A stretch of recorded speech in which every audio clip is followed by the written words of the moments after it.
Jennifer, a lot happened. DJT returned to Washington. What stuck out to you? The actual scene of the crime. It's just that ever since the conviction came in, it's like the House Republican leadership has said, what can we do to help you, right? What can we do to enable this man who is now a convicted felon to go ahead and capture the Republican nomination, to be the president of the United States?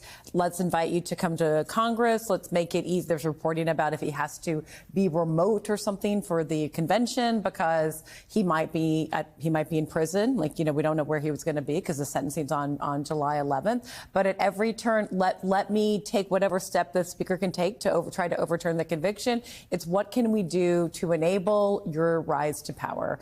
Back at Jan 6, just as Speaker Johnson helped him to try to overturn the election on Jan 6 back at the Capitol.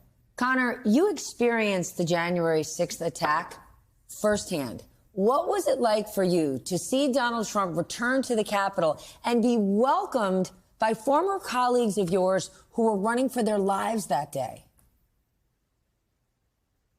I just think it must be so humiliating for them deep down. I mean, obviously they would never admit it, but, for the Republicans who were there, who were in a sense victims of his crimes as well as his accomplice, some people are probably both, they let him show up and just demonstrate such total control of them and their agenda to the extent they have one. And when you're a House member, you're up close and personal with your constituents pretty much every weekend if you're doing your job. And I just think it would be so humiliating for them to look average, ordinary people in the face who were horrified by January 6th and who work hard at their job every day without committing crimes or treating people the way that Trump does, and try to pretend like you're anything like a representative. That's not how they're acting when they let him show up and do that to them.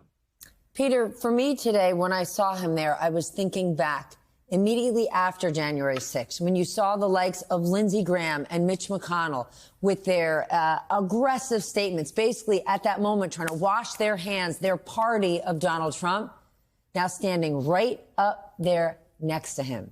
Have we ever seen a single person have such total control of one of our political parties as Donald Trump has over the GOP?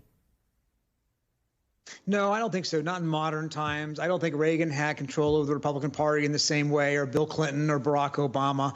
I don't think there's any president that I can think of who, dominated their party to the point that there was no dissent allowed, that anybody who stood up against them or disagreed with them on anything were essentially cast out of the party, right? Anybody that Donald Trump doesn't like is called a rhino. In other words, a Republican in name only, not loyal to him, therefore not loyal to the party. And in some ways, not loyal to him, not loyal to the country, because in a lot of times he frames it that way, that he represents, in fact, the country, and anybody who stands up to him is somehow treasonous. He said that. He said that about Mark Milley, for instance, who was the former chairman of Joint Chiefs, not a partisan figure. But he said that at one point, just a few months ago, that Mark Milley may deserve execution because he wasn't loyal enough to him. And you're right that there's no modern parallel in our historical records to compare it to. And I think it's remarkable that here we are 8 years later, and it is as powerful a force within that party as it was